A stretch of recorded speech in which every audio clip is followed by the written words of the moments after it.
The CTO of Ripple, David Schwartz, just provided us a detailed update on what will make XRP unique, and I have to admit that I agree with some of his comments. We will also discuss the movement of Bitcoin ETFs. Yes, you are correct. This Saturday, there will still be money available. In relation to Saturday, I hope you all have a happy one. Together with a warning about rising costs for everything you freaking buy, we'll also discuss pumps and dumps in the market. Hello, my friends. It's Klaus, and I'll be racing in less than 2 weeks. Yes, I have an overnight racing event that lasts for 12 hours. The goal is to run as much as possible. Everyone get ready to kick some asses. First up, Patrick Dalton plays Sweden in the house. What are my plans for my US day? Indeed, at the conclusion of each video, I always say, hey, what are you doing? Please let me know in the comments section below, and I might post it. Actually, I read the material as I work out. Patrick says, I'm washing the boat and getting in the water. This is not the bull run we were used to, even if Pepe manages to crack the top 10. Yes, we were discussing how Pepe and I were moving against utility, but David Schwartz's comments on XRP, whoa. That will bring about changes in terms of utility. There's Bitcoin in it, 69,279. Great Bitcoin, you really nailed the 69. Will the ETH ETF lead to additional pumps, E37, 37? And inform me in the comments section below. Does this ETF action have any ETH players in the house? Although Sol has somewhat calmed off, they are still very high. 168 XP, we will cover a lot of ground in this episode, which starts at 53.7. EMX has increased by 7%. ICP at 1230. What's up with my ICP fans? Even though we were just talking about $20 ICP a few months ago, we've still risen significantly from our previous position. I promise you the dog with hat meme is still quite popular. Dog wearing a cap, up 8.2% with Pepe over the past day. Look at that, 10% higher. Both the meme and the dream are unstoppable. Okay, the fear and greed index for the domination of Bitcoin. And this Saturday, wow, do we have some fresh goodies for you? Well, the popularity of Bitcoin is rising. Now let's look at the chart for a year. Growing slowly, is that right? The current percentage of dominance is 52.6%. All right, greed and terror in crypto. This is what I wanted to show you right here on the screen. When Bitcoin was at record highs, do you recall? In addition, as you're touching the content, press the subscribe and like buttons. You know, your lover would probably be enjoying it this Saturday morning, so touch them if they're up for it.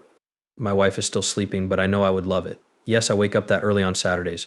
Okay. Boom. Okay, so what's the fear and greed index? You do realize that this was a very greedy place to be. Furthermore, you're constantly concerned about corrections, sell-offs, crashes, and other market events. Now, take a look at this. At that point, Bitcoin was at an all-time high. We are now approaching 70,000, 69,266. Furthermore, Bitcoin's total fear and greed index isn't all that horrible. Right now, we're only at 64 points. As a result, at this price, the risk is significantly reduced. However, the costs remain exorbitant. All right, dumps and pumps. I intended to discuss this.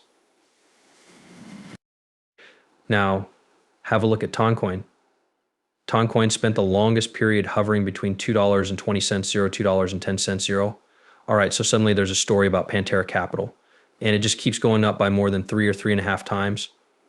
However, have a look at this. Observe these two peaks, am I correct? Take a look at these dumps and pumps. They're merely acting out these scenes. If you keep between the lines, there is movement within the plays, even though many of these actions aren't holding at their maximum. Does anyone here know how to play this Toncoin move?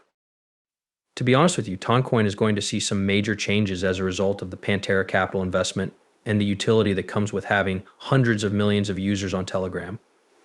Additionally, there will be many people who will ask, bro, why don't you cover other things in Xrp and X home? What am I doing at the moment? In your opinion? The cryptocurrency market rises as BTC, ETC, ETF inflows reach a 10-day high. This is beneficial. I believe we discuss the money movement all the time. I bring up the Bitcoin ETFs because, as you may recall, that's how this whole enormous green screen got its start. It had to do with the rumor that certain Bitcoin exchange-traded funds were on the way. Then, over the course of the following few months, the rumor materialized into reality and resulted in exciting price activity. Massive amounts of BTC have poured, which has benefited the entire crypto market. Now, can you guess what? More money started to come in following a significant amount of withdrawals. The most agonizing day was May 1st, when more than 560 million were withheld. However, throughout the following few weeks, things began to shift, especially in light of the soft CPI figures. Indeed, it is related to costs, or what we pay for goods. And don't worry, I'll be back shortly with a report. It says, oh, something bad is happening, so we're going to have to pay a lot more for stuff. Rest assured, the majority of this news is positive. Remain calm. Nothing like Adderall or Xannies or anything of that kind is necessary. The news I have for you is positive. There's no need to move the ladders. Everyone will be all right today. However, the ETFs have had a phenomenal run since then, matching the March record for 10 straight days.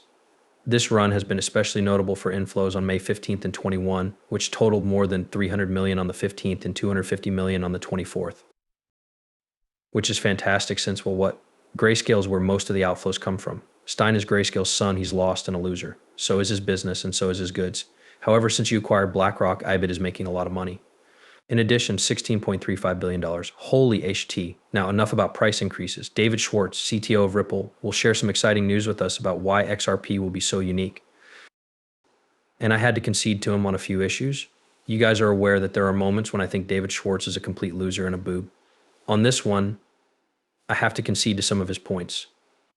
I want to share it with you because of this. First, an unexpected shortage of containers due to skyrocketing ocean freight costs that raise concerns about global trade. Do you recall the petrol price incident involving Rona? Oil was going so cheap that they were storing it in goods containers. And then all of a sudden the shipping fee was raised. Well, everyone take a guess? Once again, we're experiencing shipment issues. The start of the busiest shipping season, severe weather in Asia, along with extended journeys to avoid the Red Sea, have impacted the flow of goods on important routes. Ocean carriers are keeping their vessels full and packed by avoiding ports, spending less time there, and failing to pick up empty containers. The problems with supply chain costs occur when consumer goods for the holidays and back to school are scheduled to be sent. Yes, it is correct. It's back to school season now, which is quite important in the US. It's a really popular time to shop. You have parents and children purchasing new shoes, school supplies, clothes, and book bags and other such goodies. Guess what? My child graduated. This year, I don't have to worry about going back to school. There will be a link to my son's channel at the conclusion. Pass that fresh graduate a sub. He creates family-friendly gaming content, as opposed to this channel, where content can occasionally be a little wicked. However, pay attention to this. Ocean freight and Zenith syndicates a strengthening spot market and a growing disparity between spot and long-term rates. The likelihood of cargo being rolled increases with the widening gap between long and short-term rates. Early in 2024, tensions in the Red Sea caused a decline in spot rates. However, they have been increasing by an average of 1,500 since the end of April. That's a respectable sum. There is a claim that this will trigger memories of the COVID-19 pandemic. We now have to be concerned about this because, let's face it, consider all the goods that are carried by maritime freight. According to early Zena data, these rates will begin in early June. See, I'm providing you with the information ahead of time. Thus, if all cargo is being transported by water, you can be sure that they will pass on the increased expense of becoming an ocean container to us. Therefore, we need to be ready for increased ocean shipping containers and freight via ocean liners this summer, which may result in higher costs for many of us. Here's some excellent news for you. And as I mentioned earlier, as a news outlet, I provide both positive and negative news. Yes, you are correct. I'm not a shiller. I don't do that kind of thing, or I'm a pumper. To become a millionaire, how many more PS are needed? To find out, simply divide the cost of the additional P by 1,000,000. I don't do any of that nonsense, sorry. Game-changing tokenization benefits are revealed by the CTO of Ripple.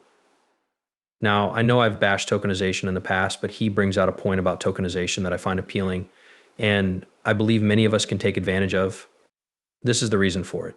Furthermore, he went on to give a succinct overview of tokenization, characterizing it as a groundbreaking method that may improve asset management efficiency. One of the primary benefits of streamlined verification for the asset ownership procedure was brought to light by David Schwartz. If you've ever bought a house, you know how hard it may be to find out who owns the property.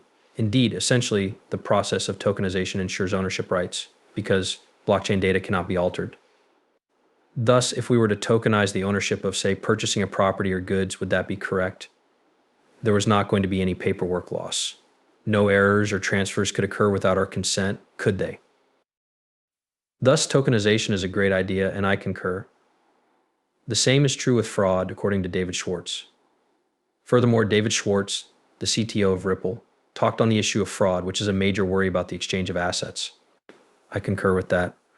According to the CTO, there is a chance of fraud occurring throughout the payment distribution process. Tokenization is a solution that addresses this issue. I concur as well. I wholeheartedly concur with that. Will tokenization now result in the significant price shift that we've all been looking for? No, but in terms of what it offers us as customers, it provides us with protection as buyers and as individuals in various marketplaces, including the real estate market. And if you seek protection for asset ownership, such protection is something that cannot be valued. At this point, we advise utilizing the asset as collateral if you intend to borrow against it. If everything is tokenized, it will be simpler for the person giving you the loan to prove you are the owner. Now, here's what upset me, and it may bother many of you as well, about David Schwartz's presentation's conclusion. As he concluded his presentation, Schwartz announced with confidence that boom will happen. The benefits of tokenization can really pay off. Recall that Stellar frequently discusses Franklin Templeton tokenization. That's all well and good, but 11.1 cents is a really bad price, girlfriend. David Schwartz, the CTO of Ripple, talks about tokenization, and I concur. It seems like it has a big influence. It is, in my opinion, crucial. It provides the necessary protection for the consumers, in my opinion. Will the price be affected by it? Does anything about tokenization make sense to you now that I have the year-to-date chart displayed on the screen? It doesn't. It doesn't. Indeed, we saw some pump movement to that above 60-cent mark on XP when we saw the BTC ETF market, but you can see, check this out, buy the rumor, sell the news. We crossed the 60 exactly here on January 2nd, and then we went underneath it. Take a look at this on May 11th. The exact same thing occurred. We quickly exceeded 60 cents and then dropped back into the 50-cent zone. Will tokenization result in significant revenue flow for native asset value? No, but it will safeguard some of us consumers and boost the validity of the items and the platforms on which they are acquired.